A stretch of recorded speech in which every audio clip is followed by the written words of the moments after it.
Assalamualaikum warahmatullahi wabarakatuh. Perkenalkan, nama saya Elisa Royani Hasibuan, NIM 2114080022 dari jurusan Tadris IPA Konsentrasi Fisika. Di sini saya akan menjelaskan materi-materi yang saya pelajari selama semester 1 dengan mata kuliah biologi. Materi yang pertama yaitu pendahuluan biologi, yang dimana saya akan membahas kedudukan biologi dan hubungannya dengan ilmu yang lain dalam IPA. Hubungan biologi dengan arkeologi. Arkeologi adalah ilmu yang mempelajari tentang tulang belulang, maka biologi akan memiliki keterkaitan dan pengaruh yang sangat kuat dengan bidang ini karena ada bidang atau cabang ilmu biologi yang mempelajari struktur dan susunan tulang. Hubungan biologi dengan fisika. Fisika dan biologi merupakan suatu dari sekian banyak ilmu pengetahuan alam yang ada. Penyatuan dua cabang ilmu ini menghasilkan cabang ilmu biofisika dan fisika medis. Sebagai contoh, penggunaan radiasi gamma dan emisi positron sebagai penghambat sel kanker dan pelacak bagi tubuh yang digerogoti kanker. Hubungan biologi dengan kimia. Biologi dan kimia jelas memiliki keterkaitan yang erat. Buktinya ada ilmu yang bernama biokimia. Salah satu contoh hubungan kimia dengan biologi adalah biologi mempelajari tentang fotosintesis. Sedangkan fotosintesis dapat terjadi jika zat-zat kimia yang ada diperlukan. Membedakan organisme hidup dan organisme tak hidup. Benda atau organisme tak hidup memiliki ciri-ciri yaitu tidak memerlukan makanan, tidak bernapas, tidak bergerak, tidak tumbuh, tidak berkembang biak. Meskipun begitu, keberadaan benda tak hidup sangatlah penting bagi kehidupan makhluk hidup.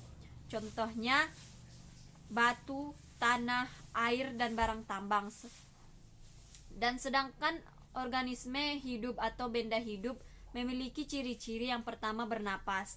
Manusia, hewan, dan tumbuhan bernapas dengan cara yang berbeda-beda, dan itu adalah ciri utama menandakan bahwa itu adalah makhluk hidup. Yang kedua, membutuhkan nutrisi dan makanan. Makhluk hidup sangat membutuhkan makanan. Makanan yang dikonsumsi makhluk hidup berguna untuk menghasilkan energi dan mendukung perkembangan tubuh. 3. Bergerak. Ciri yang menandakan sebuah benda hidup yang paling jelas adalah dapat bergerak. Manusia sebagai makhluk hidup yang paling banyak bergeraknya. Begitupun dengan hewan, tetapi lain dengan tumbuhan. Ia memiliki gerakan yang sangat terbatas. Misalnya saja bunga wijaya kusuma yang mekar perlahan-lahan pada malam hari dan kuncup kembali pada siang hari. Struktur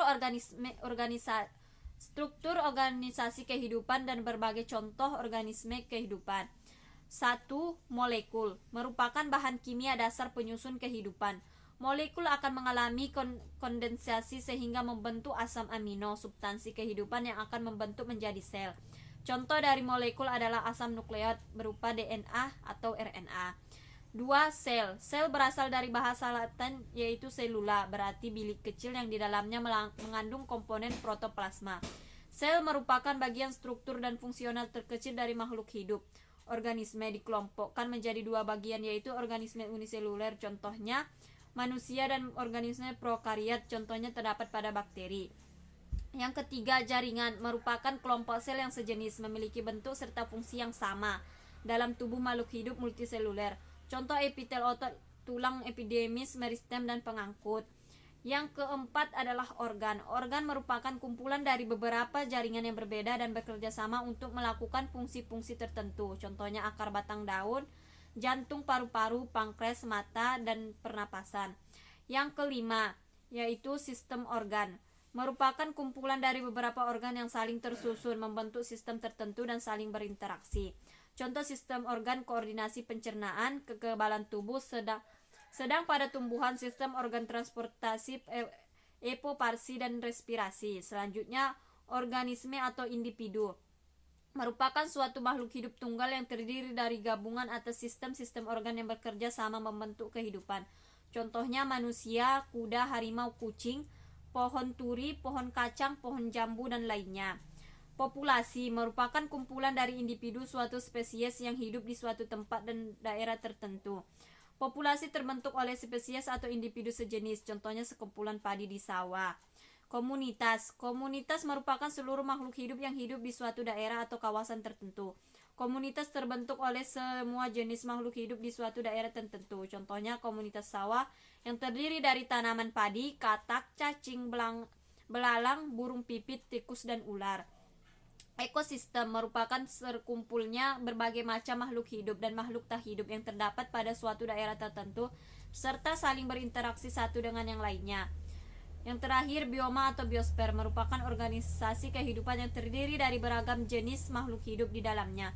Bioma terbentuk pada daerah yang luas di mana bumi dan memiliki ciri adanya sejenis tumbuhan dominan di daerah tersebut. Contohnya bioma gurun, bioma padang rumput, bioma tundra, bioma hutan hujan tropis, dan bioma taiga. Contoh-contoh keragaman makhluk hidup yaitu keanekaragaman tingkat genetik. Contohnya ada orang yang berambut keriting, lurus, ikal. Itu terjadi karena adanya keanekaragaman tingkat genetik. Keanekaragaman tingkat ekosistem, contohnya ekosistem hutan bakau, ekosistem pantai, ekosistem hutan rawa gambut, dan ekosistem hutan hujan tropis. Keanekaragaman tingkat individu atau spesies, contohnya ada pada Arsace atau palem-paleman. Kita perhatikan secara sekilas, bentuk fisik tanaman ini mirip, padahal semuanya merupakan jenis individu yang berbeda.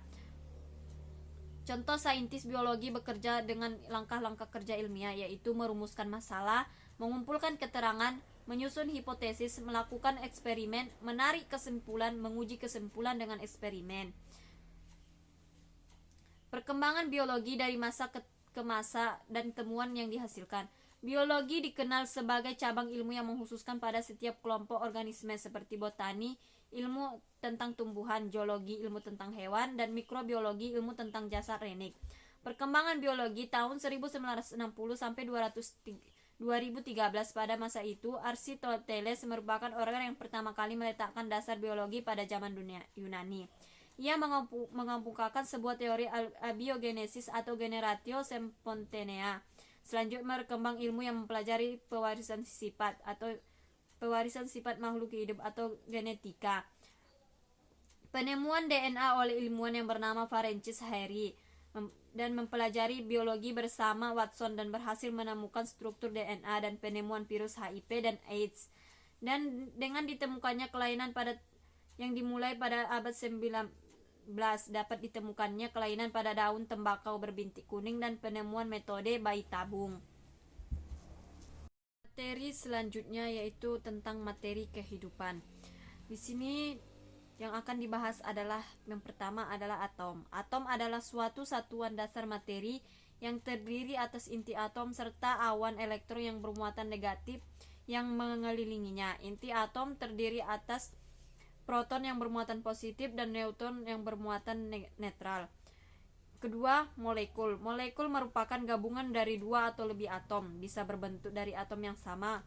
Contohnya hidrogen atau H2 dan oksigen atau O2. Unsur elemen merupakan zat murni yang paling sederhana karena tidak dapat diuraikan lagi menjadi zat yang lebih sederhana. Unsur merupakan zat murni yang paling sederhana karena tidak dapat diuraikan lagi menjadi zat yang lebih sederhana. Selanjutnya, makromolekul dalam sistem kehidupan. Yang pertama yaitu karbohidrat. Karbohidrat adalah makromolekul yang terdiri dari monosakarida, disakarida, dan polisakarida. Asam nukleat. Asam nukleat adalah makromolekul yang mempunyai unit memproduksi dirinya sendiri dan membawa kode untuk mengatur seluruh aktivitas sel. Protein. Protein adalah makromolekul yang sangat penting karena dapat membangun bahan-bahan jaringan dari organ. Protein juga banyak fungsinya, antara lain fiber, asam amino, hemoglobin, hormon, aktin, miosin di otot, dan enzim. Lipid. Lipid adalah makromolekul yang tidak larut dalam air. Yang termasuk dalam kelompok lipid adalah lemak, fosfolipid, steroid, dan kolesterol. Fungsi dan karakter air yang menopang kehidupan. Air ditemukan dalam 3 bentuk berbeda di bumi, yaitu gas, padat, dan cair. Bentuk air tergantung pada suhu. Air planet kita mengalir sebagai cairan di sungai dan samudra dalam bentuk padat seperti es di kutub utara dan selatan, dan merupakan gas uap di atmosfer. Meskipun rumusnya H2O tampak sederhana, air menunjukkan sifat kimia dan fisik yang sangat kompleks. Fungsi air sangat esensial bagi semua kehidupan. Meski nampaknya kini air tersedia di mana-mana, namun air bersih adalah hal yang paling penting untuk dapat diakses semua makhluk hidup untuk keberlangsungan hidupnya. Air juga berfungsi sebagai pelarut yang baik, pengatur pH dan pengatur suhu. Selanjutnya, alasan karbon sebagai bahan dasar senyawa organik penyusun kehidupan. Atom karbon yang memiliki 4 ikatan kovalen dan akan menempatkan karbon di tengah dan memungkinkan terjadinya molekul yang besar dan kompleks, bahkan bergandengan membentuk rantai. Rantai karbon merupakan dari molekul organik yang kompleks dalam organisme hidup. Suatu molekul organik ditentukan oleh susunan atom karbon dan gugus fungsional yang terkandung di dalamnya. Dapat meningkatkan dengan adanya ion, yaitu molekul yang sama tetapi berbeda dengan rumus molekul yang sama. Berbeda rumus bangunan dan propertinya. Fungsi dari suatu molekul berhubungan erat dengan struktur dari molekul tersebut, sehingga keanekaragaman dari suatu molekul merupakan dasar dari keanekaragaman hayati.